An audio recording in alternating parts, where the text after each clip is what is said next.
saya kenalkan diri saya. Saya Ainul Azim, bin Ahmad Kennedy.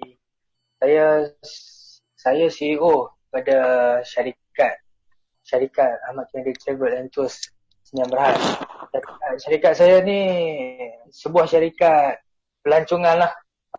Syarikat pelancongan.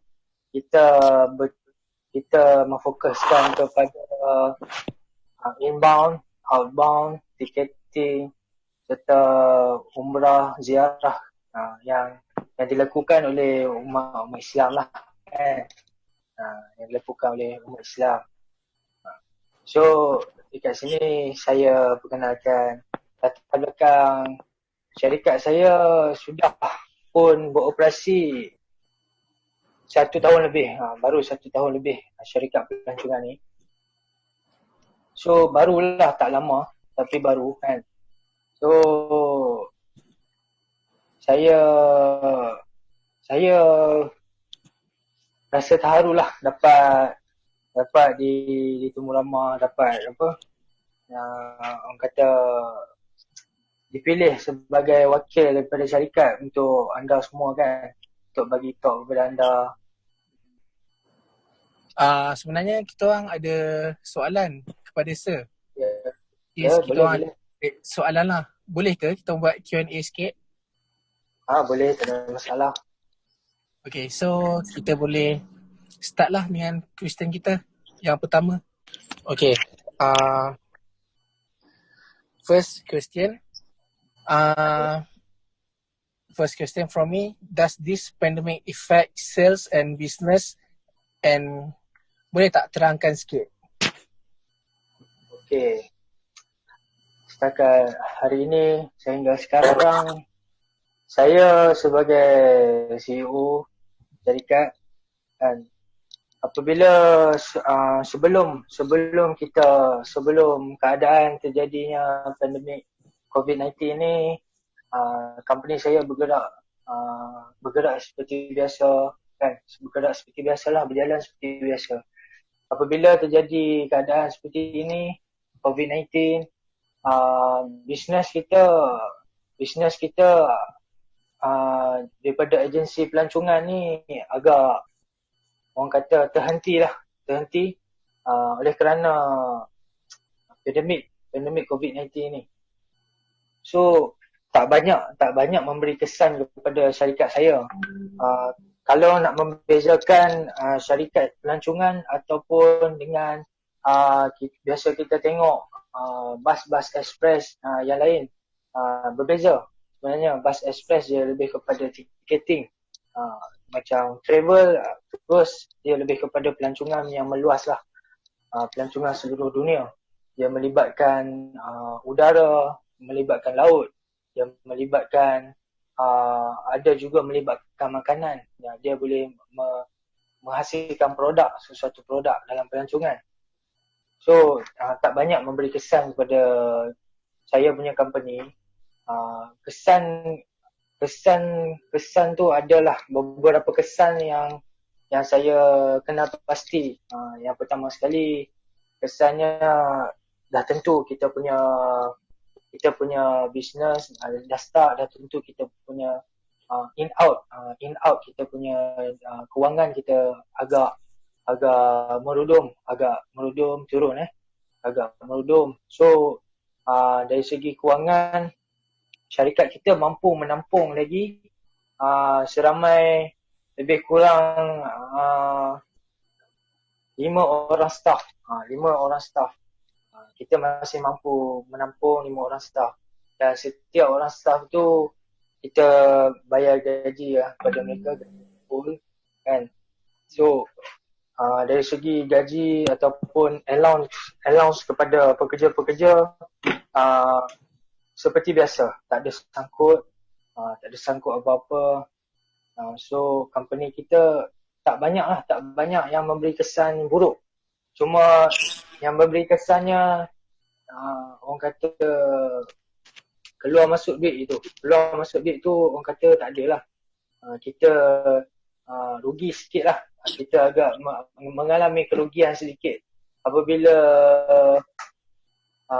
tempahan ataupun booking yang dibuat oleh kita punya customer, klien-klien kita yang nak pergi melancong, kita terpaksa refund balik duit mereka, kewangan mereka sebab pandemik COVID inilah.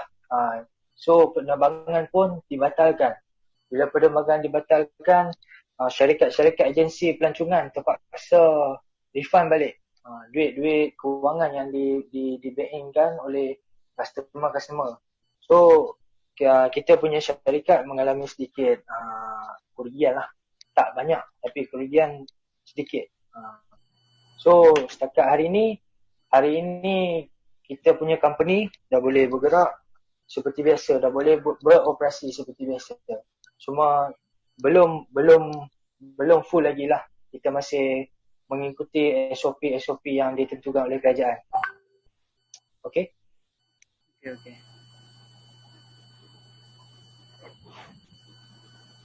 Okay, another question guys. Surya. Selamat sejahtera, sir. Yes. Saya Surya.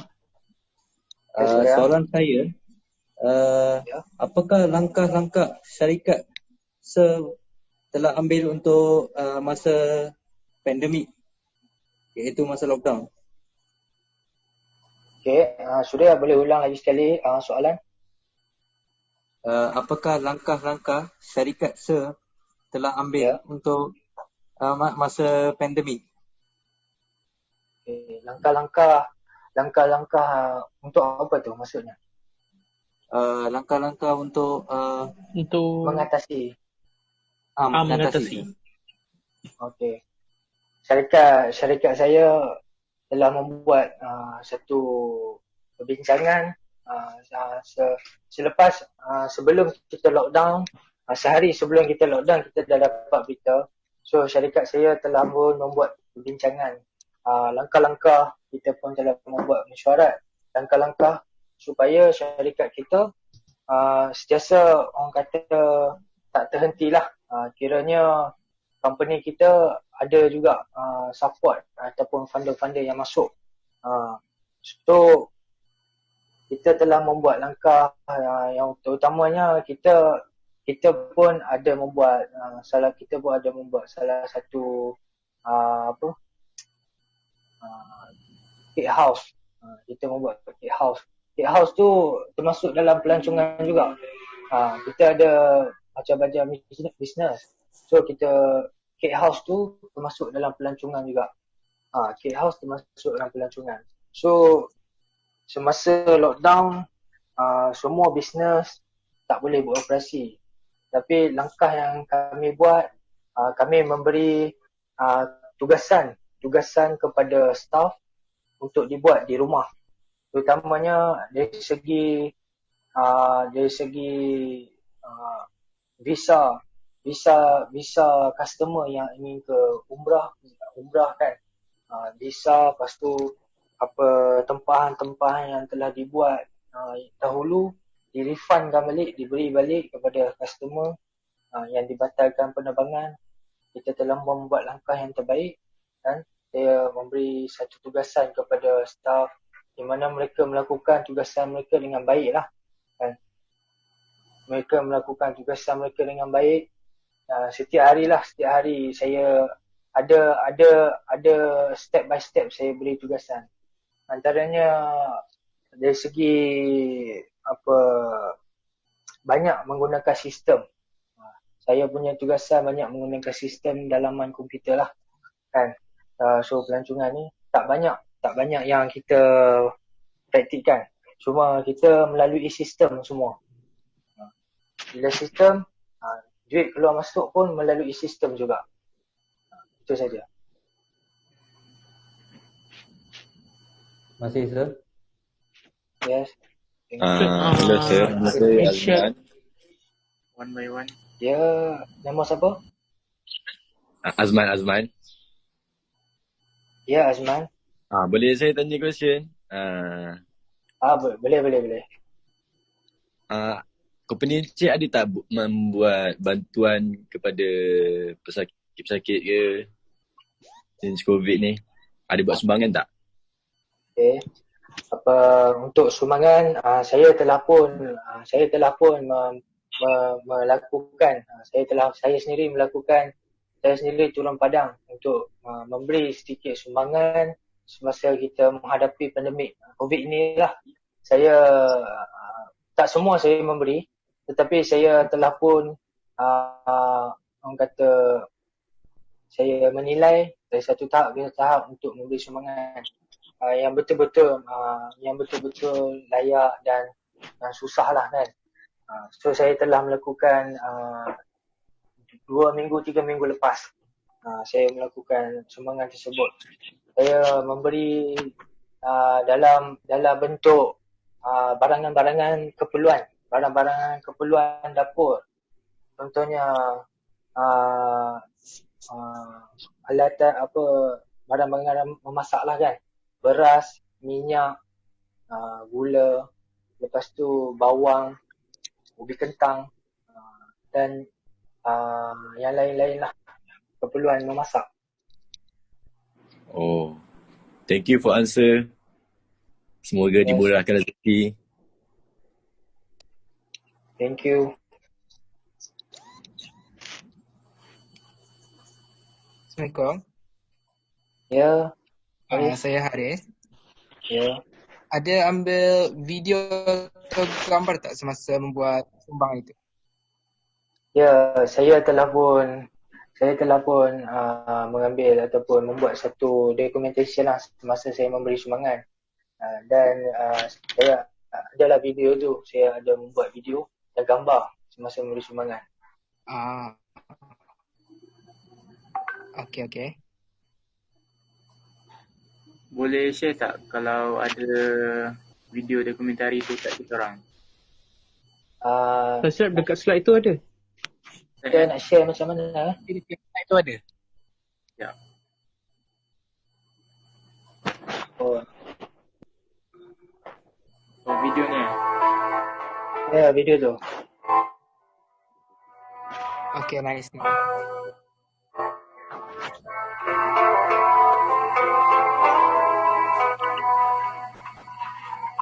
Ni saya bergerak. Saya memberi sumbangan kepada golongan yang susah lah. Dengar tak semua? Dengar. Yep, dengar.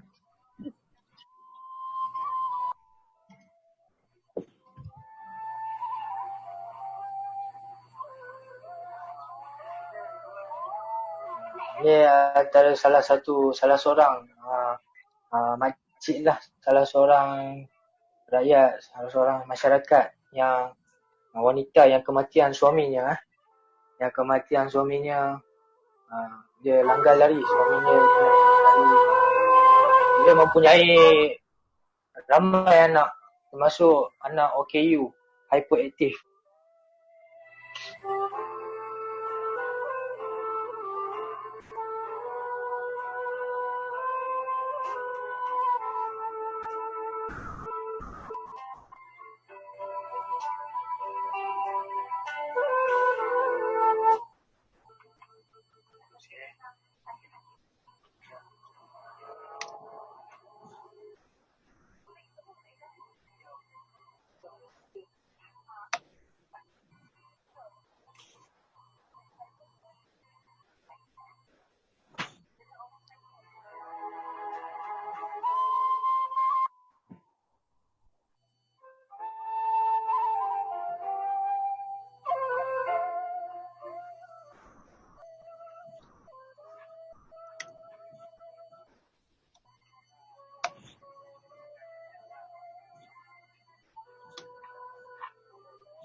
Ni salah seorang warga Chinese. Uncle ni dia tinggal berseorangan tanpa peduli anak-anak. Anak-anak tak ada, anak-anak tak ambil tahu. So kita beri sumbangan kepada dia.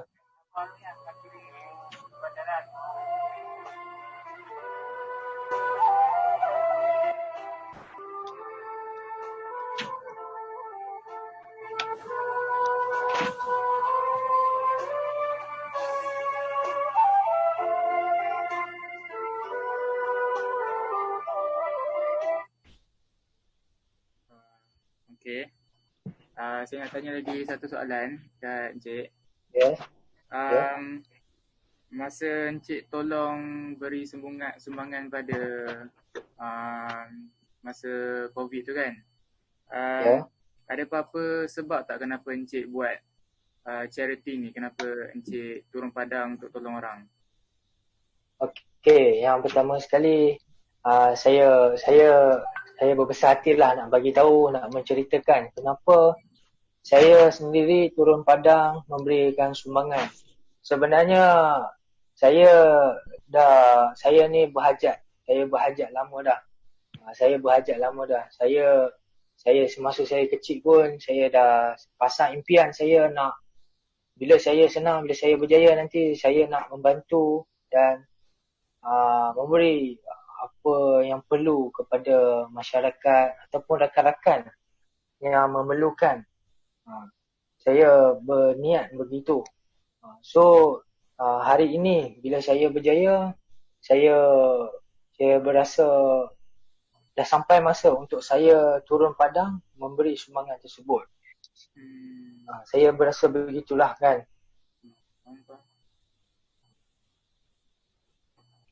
Okey, terima kasih Encik. Ya, sama-sama. Hello Encik.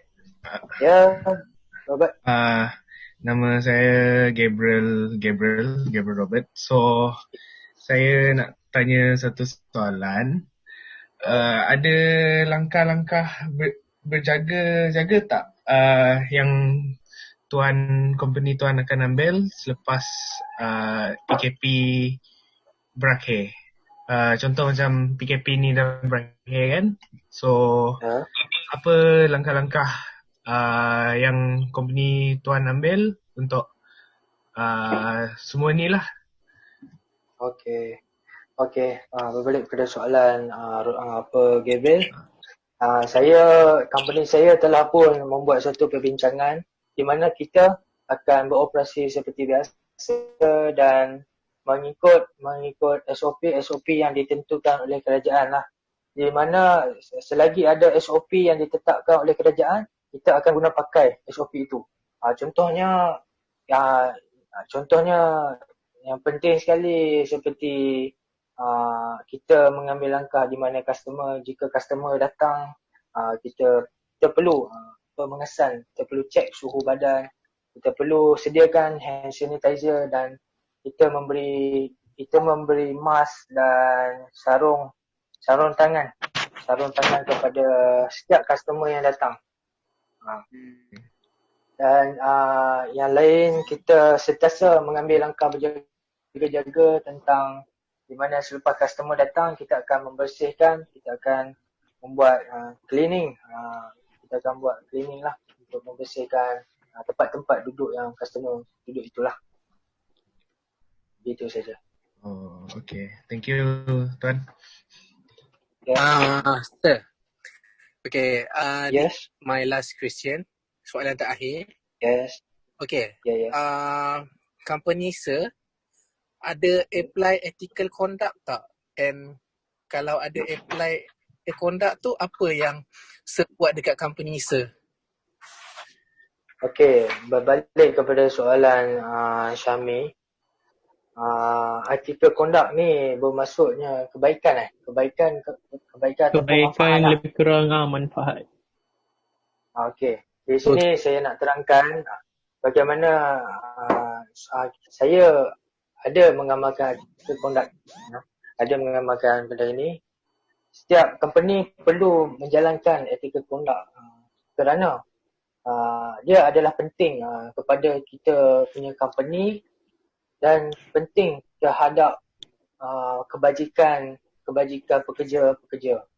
So, saya mengambil peduli setiap apa masalah yang dihadapi oleh seseorang staff. Dihadapi oleh semua staff lah. Sebenarnya masalah-masalah yang mereka hadapi, masalah akhlak mereka, masalah sosial mereka, saya ambil peduli semua. Dan dari segi manfaat untuk mereka, saya sentiasa menjaga kebajikan. Contohnya saya mengikut prestasi pekerjaan mereka, saya menilai mengikut prestasi pekerjaan mereka, rating mereka. Jika rating mereka bagus, prestasi pekerjaan mereka terbaik, saya akan memberi bonus, saya akan bagi orang kata hadiah kepada mereka sebagai tanda penghargaan kerana orang kata berkhidmat dengan baik di company saya. So selain daripada memberi bonus, saya memberi orang kata hadiah berbentuk melancong percuma kepada staff yang terpilih, staff yang rating yang bagus, prestasinya meningkat. Saya buat cara macam tu. Ada apa-apa lagi?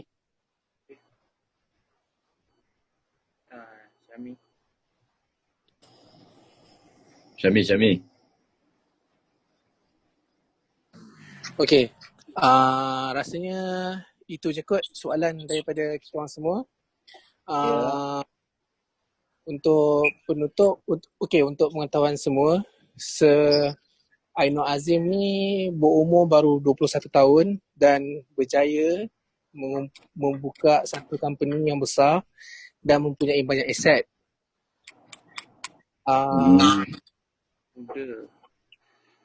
Okay. Penutup dia, boleh tak kita ambil satu gambar untuk as a evidence? So nak semua buka video. Okay.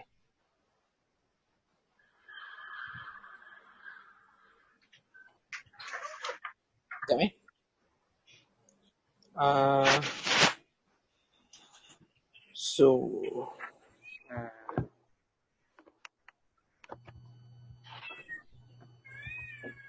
Hai semua. Hai Jeb. Leleh, santai Boleh. Haris, buka kamera Haris. Sana sihat lah semua? Alhamdulillah. Okay. Sihat. Okay, bagus. Ya, tunggu Haris sekejap. Tunggu Haris. Syami, kamera Syami.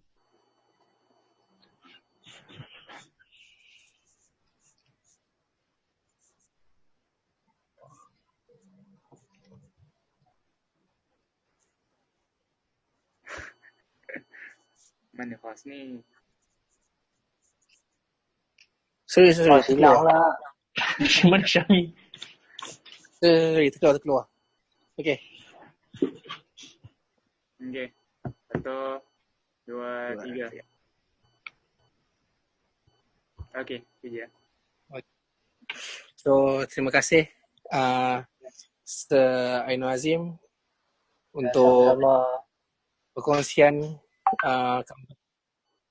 So, hope to see you again in future. Hopefully, insyaAllah. Saya nak bagi satu ni sikit boleh tak? Satu nasihat lah kepada kita semualah, kepada diri saya sendiri kan. Ya, saya pun muda lagi macam kita sebaya lah kan. Kita sebaya kan. So, di mana saya berharap kamu semua berjaya. Teruskan apa yang kita buat sekarang. Teruskan kejar impian kita yang terbaik. Usaha. Yang penting jaga mak ayah. Bagi yang non-Muslim, penting juga jaga mak ayah. Your daddy, your mom. You jaga. Okay, baru kita boleh berjaya. Tuhan bagi kita rezeki semua. Sama semua rezeki. So kita usaha, kita jaga mak ayah, Tuhan bagi kita rezeki. Saya pun 21 tahun. Saya tak senang lah. Orang kata bukan lahir pada keluarga yang senang kan. Tapi saya belajar daripada bawah. Macam mana saya nak menjadi seorang yang berjaya. Menjadi seorang yang berjaya ni bukan senang, susah. Kita kena kenal potensi kita punya diri. Maksudnya kita kena ubah diri kita dulu. Baru kita boleh kita boleh advise dekat orang, kita boleh guide orang, macam tu. So, saya nak ucapkan terima kasih lah kepada semua kerana sudi orang kata meluangkan masa kan. Ambil saya sebagai wakil untuk orang kata apa, untuk presentation orang semua. Okay, saya harap orang semua berjaya ya. InsyaAllah. Terima kasih. Allah. Terima kasih. Thank you. Terima kasih, sir. Okay. Okay. Thank you. Thanks for sharing. Thank you, sir. Take care semua. Jaga diri, jaga kesihatan. InsyaAllah. Okay. Gitu, sir. Alright, sir. Thank you, sir. Alright. Thank you, sir.